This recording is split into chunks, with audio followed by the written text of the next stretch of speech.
The Sacred Mushroom and the Cross was one of the most controversial books written in the 20th century. Not since Darwin's On the Origin of Species had a book caused such outrage.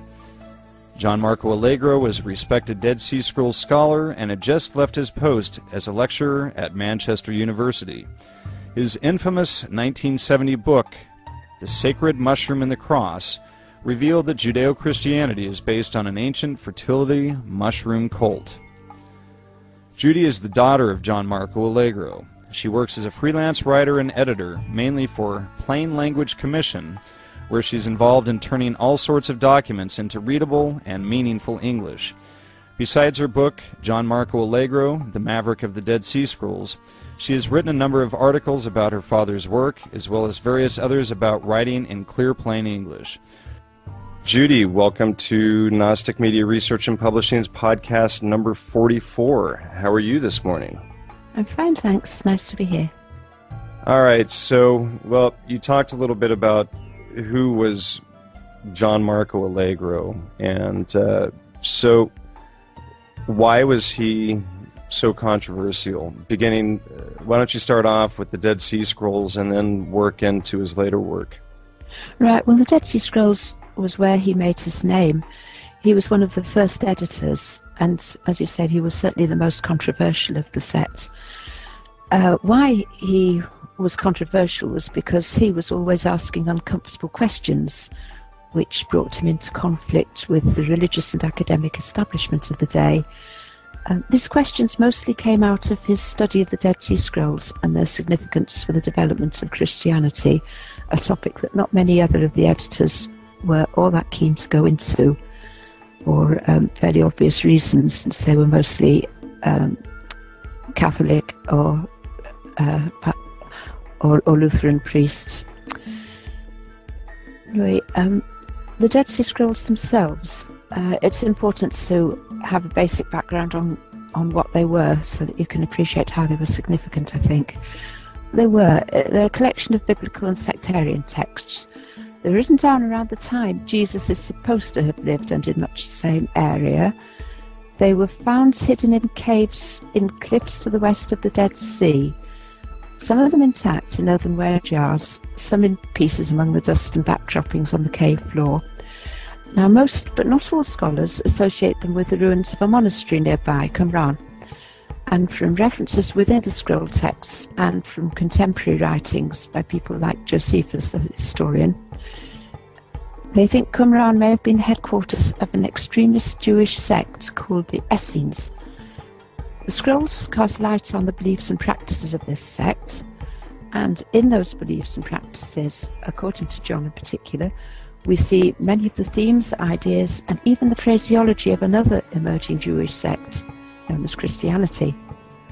You know, I've heard people rumored, and obviously it's not true, but that was the only book that he ever wrote on his research on the mushrooms. But he had actually written several books, and you had just mentioned another one, which was the follow-up or part two, his book, The End of a Road. And then after that, he wrote actually, 5 more books, but 4 additional books that furthered his research that he laid out in The Sacred Mushroom and the Cross, and he wrote The Chosen People, Lost Gods, and he also wrote a book that's actually rather famous even today and still in print, called The Dead Sea Scrolls and the Christian Myth. Would you like to talk about that book and maybe go in a little bit into his other books? In fact, if you wouldn't mind, would you just discuss briefly what each of those books were about? The End of the Road, The Chosen People, Lost Gods, etc., and give people just a brief background on what they were about? Well, The End of the Road was, as you said, a sequel to The Sacred Mushroom, in that it was looking at what John felt the consequences ought to be of doing without religion in your life. It presented the humanist side of morality, the need for people to take responsibility for themselves, and not to rest on apparently God-given morality. If they could no longer believe that they were being directed to act in a certain way by God, Jesus, and that crew, they had to think of it for themselves, and this ought reasonably to be a much more a much sounder way of conducting your life. Not everybody saw it that way, of course, but as I said, among students, humanists, anybody sort of interested in morality on a personal level, that was quite popular, that book. And it's easy to read and only a slim volume, so that did do quite well, I think, for a short time. The Chosen People is a history of the Jewish peoples from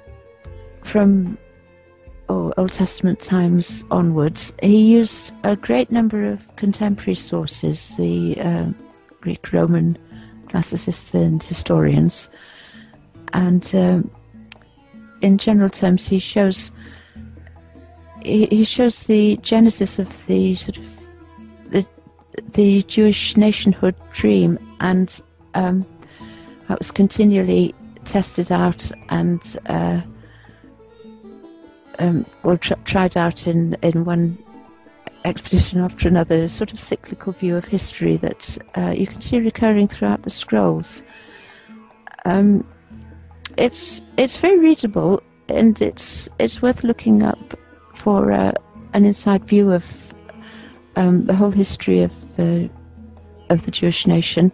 It has some points that make people sort of wonder: is this interpretation right, or what's the evidence for that? But it's a fairly fresh air attempt to be objective about it. I think it's worth looking at.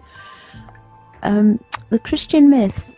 John was most proud of this book. He felt that it was probably what he called his ultimate book about the scrolls, but it was taking a different angle on his research on the scrolls, and also on the theories behind the sacred mushroom. He went back to the scrolls for writing it, and what they reveal of the worldview of the people who wrote them, the Essenes from Qumran. This new book, it shows how and why Essene concepts evolved into Christianity, and how the early church fathers spun these into a sort of web of temporal and moral authority, the birth and development of the religion as such. John held the strength of this web, Christianity, came not from an accident of history in the birth of Jesus, as we generally accept or are told happened, but from a much older source in age-old myth and prophecy. These Essene links, which, as I said before, they recur loud and clear in the language and imagery of the New Testament, include things like the Council of 12, echoed in the 12 Disciples, the idea of redemptive sacrifice, the communal meal, names derived from titles, and the whole focus on grace and divine light. Now, key to the theology of the scrolls, according to John in this book, is the incarnate Redeemer, who is known as divine knowledge or wisdom personified. It all gets very philosophical. Wisdom is also called the Word and divine light, and it's personified in various forms throughout the scrolls and the Bible, and also in the alternatives to the Bible, the Gnostic Gospels that were discovered about the same time.